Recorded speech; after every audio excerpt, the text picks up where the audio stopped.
नमस्कार दोस्तों, सुप्रभात। आज 5 मार्च 2026, दिन गुरुवार, तिथि द्वितीया है। आशा करता हूँ आप सभी की होली अच्छी मनी होगी। और चलिए देखते हैं आज की 20 मुख्य खबरें। पर उससे पहले आपने अगर अभी तक इस वीडियो को लाइक नहीं किया है तो पहले इसे लाइक कर ले, और अगर इस चैनल पर नए हैं तो इसे सब्सक्राइब भी कर ले। वीडियो कैसा लगा कमेंट में जरूर बताएं। चलिए बढ़ते हैं आज की पहली खबर की ओर। होली पे ईपीएफ खाता धारकों के लिए अच्छी खबर सामने आई है। कर्मचारी भविष्य निधि संगठन ईपीएफओ ने वित्त वर्ष 2025-26 के लिए पीएफ पर 8.25% ब्याज दर को बरकरार रखने का फैसला किया है, जिससे करोड़ों कर्मचारियों को फायदा होगा। हालांकि ब्याज दर घोषित होने के बाद भी यह रकम तुरंत खातों में जमा नहीं होती। पहले सरकार की मंजूरी और तकनीकी प्रक्रिया पूरी की जाती है, जिसके बाद ब्याज जोड़ा जाता है। आमतौर पर जून से सितंबर के बीच कर्मचारियों के पीएफ खातों में ब्याज की राशि ट्रांसफर होनी शुरू हो जाती है। पिछले वर्षों में भी ज्यादातर खातों में ब्याज जुलाई के आसपास जमा किया गया था।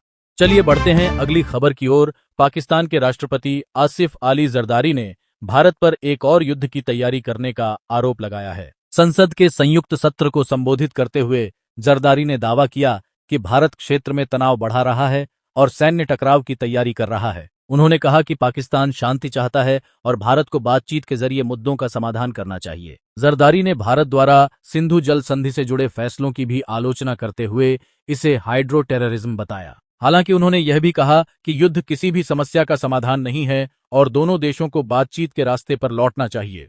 चलिए बढ़ते हैं अगली खबर की ओर। ईरान इजरायल युद्ध के बीच भारत की ऊर्जा सुरक्षा को लेकर बड़ी खबर सामने आई है। रूस ने कहा है कि यदि मध्य पूर्व में तनाव के कारण तेल और गैस की आपूर्ति प्रभावित होती है तो वह भारत की ऊर्जा जरूरतों को पूरा करने के लिए तैयार है। रिपोर्ट के अनुसार रूस भारत को अतिरिक्त कच्चा तेल और एलएनजी उपलब्ध करा सकता है ताकि आपूर्ति में कमी न हो। दरअसल होर्मुज जलडमरू मध्य में तनाव बढ़ने से वैश्विक तेल सप्लाई प्रभावित होने का खतरा है, क्योंकि भारत के काफी तेल आयात इसी मार्ग से आते हैं। ऐसे में रूस का यह आश्वासन भारत की ऊर्जा सुरक्षा के लिए अहम माना जा रहा है और इससे तेल आपूर्ति स्थिर रखने में मदद मिल सकती है। चलिए बढ़ते हैं अगली खबर की ओर। राष्ट्रपति द्रौपदी मुर्मू ने राजस्थान के पोखरण फील्ड फायरिंग रेंज में भारतीय वायुसेना के बड़े सैन्य अभ्यास वायुशक्ति 2026 को देखा। इस कार्यक्रम में रक्षा मंत्री राजनाथ सिंह और वायुसेना के शीर्ष अधिकारी भी मौजूद रहे। अभ्यास के दौरान भारतीय वायुसेना ने अपनी ताकत का प्रदर्शन करते हुए राफेल सुखोई जैसे लड़ाकू विमान, हेलीकॉप्टर और उन्नत मिसाइल सिस्टम की क्षमता दिखाई। इस सैन्य अभ्यास का उद्देश्य वायुसेना की युद्ध तैयारी, तकनीकी क्षमता और संयुक्त ऑपरेशन की ताकत को प्रदर्शित करना है। करीब 77 लड़ाकू विमान और 43 हेलीकॉप्टरों ने हिस्सा लिया, जिससे भारत की हवाई शक्ति और रक्षा तैयारियों का बड़ा प्रदर्शन देखने को मिला। चलिए बढ़ते हैं अगली खबर की ओर। ईरान इजरायल युद्ध के बढ़ते तनाव के बीच भारत के लिए ईरान का चाबहार पोर्ट चिंता का विषय बन गया है। भारत ने इस बंदरगाह में करीब $120 मिलियन से अधिक निवेश किया है और इसके संचालन के लिए 10 साल का समझौता भी किया है। यह पोर्ट भारत के लिए अफगानिस्तान और मध्य एशिया तक व्यापार का महत्वपूर्ण रास्ता है, जो पाकिस्तान को बाईपास करता है। लेकिन अगर युद्ध तेज हुआ और अमेरिकी या इजरायली मिसाइल हमले इस इलाके तक पहुंचे तो भारत का निवेश खतरे में पड़ सकता है। ऐसी स्थिति में चाबहार परियोजना रुक सकती है और इससे चीन और पाकिस्तान को क्षेत्रीय रणनीतिक फायदा मिल सकता है। चलिए बढ़ते हैं अगली खबर की ओर। भारत सरकार ने ईरान इजरायल युद्ध के बढ़ते तनाव को देखते हुए भारतीय नागरिकों की सुरक्षा के लिए बड़ा कदम उठाया है। विदेश मंत्रालय ने नई दिल्ली में एक विशेष कंट्रोल रूम स्थापित किया है, जो पश्चिम एशिया और खाड़ी देशों में रह रहे भारतीयों को सहायता और जानकारी देगा। यह कंट्रोल रूम रोजाना सुबह 9 बजे से रात 9 बजे तक काम करेगा। जरूरत पड़ने पर भारतीय नागरिक टोल फ्री नंबर 18,797 या +91 11 2301 2123 सम 91 11 23 go 104 +91 11 2301 905 पर संपर्क कर सकते हैं।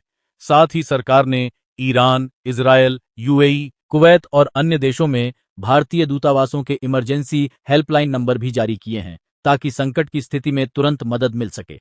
चलिए बढ़ते हैं अगली खबर की ओर। उत्तर प्रदेश के मुख्यमंत्री योगी आदित्यनाथ ने गोरखपुर में होली का त्योहार बड़े उत्साह के साथ मनाया। उन्होंने गोरखनाथ मंदिर परिसर में संतों, श्रद्धालुओं और लोगों के साथ फूलों और गुलाल से होली खेली तथा सभी देशवासियों को होली की शुभकामनाएं दी। इस दौरान उन्होंने गौशाला में गायों को भी गुलाल लगाया और सामाजिक सद्भाव तथा एक भारत श्रेष्ठ भारत का संदेश दिया। कार्यक्रम में भक्त प्रहलाद शोभा यात्रा और सांस्कृतिक आयोजन भी हुए, जिसमें बड़ी संख्या में लोग शामिल हुए। मुख्यमंत्री ने कहा कि त्योहार आपसी प्रेम, भाईचारे और खुशी का प्रतीक हैं, इसलिए सभी को शांति और सौहार्द के साथ होली मनानी चाहिए।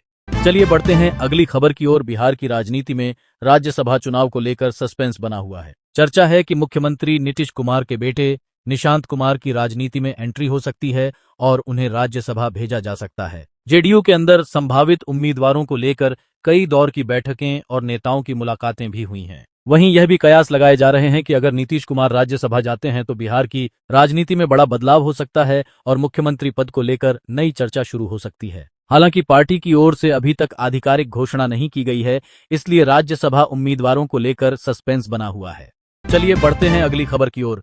उत्तर प्रदेश की राजनीति में शंकराचार्य के मुद्दे को लेकर सपा प्रमुख अखिलेश यादव और डिप्टी सीएम केशव प्रसाद मौर्य आमने सामने आ गए हैं। अखिलेश यादव ने आरोप लगाया कि राज्य सरकार शंकराचार्य का अपमान कर रही है और उनके खिलाफ पुराने मामलों को उठाकर बदनाम करने की कोशिश कर रही है। वहीं केशव प्रसाद मौर्य ने पलटवार करते हुए कहा कि शंकराचार्य हमारे लिए भगवान समान हैं और उनका जहां भी आगमन होगा, भाजपा उनका सम्मान और स्वागत करेगी। इस बयानबाजी के बाद यूपी की राजनीति में यह मुद्दा और गर्म हो गया है और दोनों नेताओं के बीच तीखी जुबानी जंग देखने को मिल रही है। चलिए बढ़ते हैं अगली खबर की ओर। ईरान इजरायल युद्ध और हालिया सैन्य घटनाओं के बीच चीनी एयर डिफेंस सिस्टम HQ-9B की क्षमता पर सवाल उठने लगे हैं। रिपोर्ट के अनुसार पाकिस्तान और वेनेजुएला के बाद अब ईरान में भी यह सिस्टम हवाई हमलों को रोकने में प्रभावी साबित नहीं हुआ, जिससे चीन की रक्षा तकनीक की आलोचना हो रही है। इसके विपरीत रूस का S-400 एयर डिफेंस सिस्टम ज्यादा ताकतवर माना जाता है। इसकी रडार क्षमता लगभग 600 किमी तक लक्ष्य का पता लगा सकती है और यह 400 किमी दूरी तक दुश्मन के विमान या मिसाइल को मार गिराने में सक्षम है। वहीं HQ-9B की रेंज और ट्रैकिंग क्षमता कम मानी जाती है, इसलिए कई सैन्य विशेषज्ञ S-400 को ज्यादा भरोसेमंद और उन्नत सिस्टम बताते हैं। चलिए बढ़ते हैं अगली खबर की ओर। कश्मीर घाटी में तनाव के बीच प्रशासन ने सभी स्कूल और कॉलेज 7 मार्च 2026 तक बंद रखने का फैसला किया है। यह कदम ईरान के सर्वोच्च नेता आयतुल्ला अली खामेनेई की हत्या के बाद घाटी में हुए विरोध प्रदर्शनों को देखते हुए एहतियात के तौर पर उठाया गया है। कई इलाकों में प्रदर्शन और पत्थरबाजी की घटनाएं सामने आईं, जिसमें कुछ पुलिसकर्मी भी घायल हुए। हालात को नियंत्रित करने के लिए सुरक्षा बढ़ा दी गई है।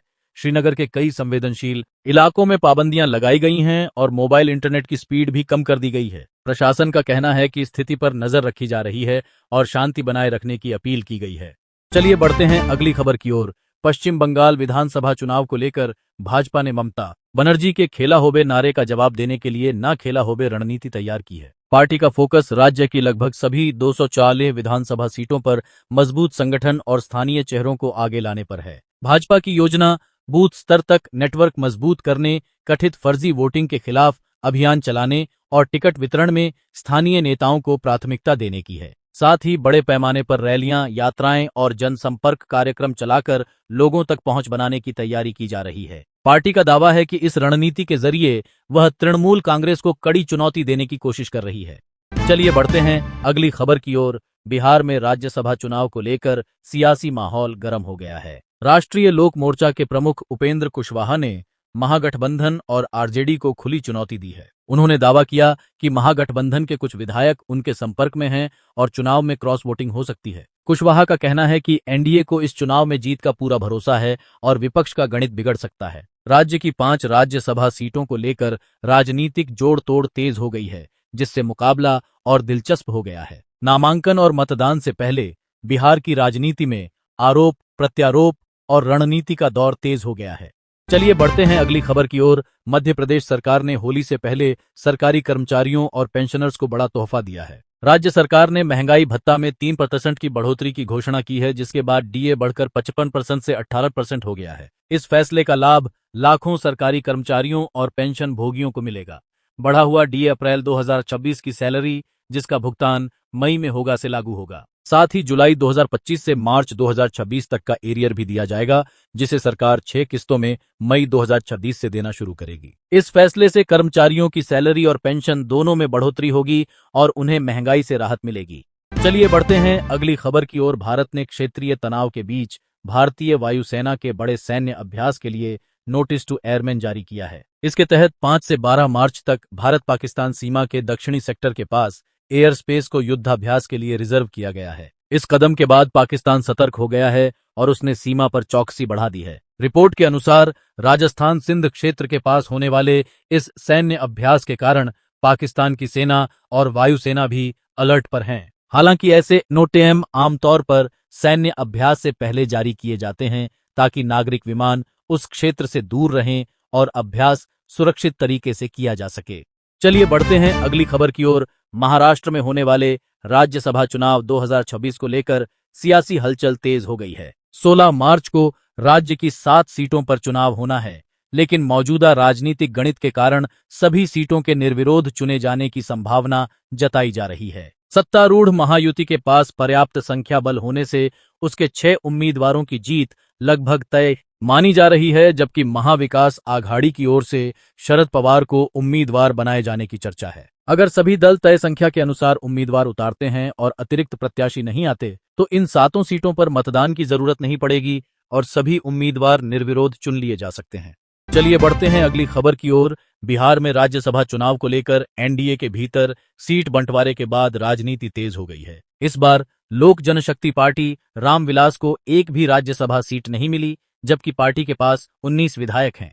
इस पर पार्टी की प्रतिक्रिया सामने आई है। एलजेपी रामविलास के नेताओं ने कहा कि उन्हें सीट नहीं मिलने से कोई नाराजगी नहीं है और वे एनडीए गठबंधन के सभी उम्मीदवारों का समर्थन करेंगे। पार्टी प्रवक्ता ने साफ किया कि गठबंधन में फैसले आपसी सहमति से होते हैं और उनके सभी विधायक एनडीए उम्मीदवारों के पक्ष में वोट देंगे। वहीं केंद्रीय मंत्री चिराग पासवान ने भी कहा कि बिहार की सभी राज्यसभा सीटें एनडीए ही जीतेगा। चलिए बढ़ते हैं अगली खबर की ओर। एक कैब ड्राइवर ने कार में लगे इमरजेंसी बटन को लेकर चौंकाने वाला अनुभव साझा किया है। ड्राइवर का कहना है कि उसने पूरी रात कई बार इमरजेंसी बटन दबाया, लेकिन मदद के लिए कोई नहीं आया। उसके मुताबिक सिस्टम होने के बावजूद किसी भी तरह की प्रतिक्रिया नहीं मिली, जिससे सुरक्षा व्यवस्था पर सवाल खड़े हो गए हैं। ड्राइवर ने बताया कि इमरजेंसी बटन यात्रियों और ड्राइवरों की सुरक्षा के लिए लगाया जाता है ताकि संकट की स्थिति में तुरंत सहायता मिल सके। लेकिन इस घटना के बाद यह सवाल उठ रहा है कि क्या यह सिस्टम सही तरीके से काम कर रहा है या सिर्फ दिखावे के लिए लगाया गया है।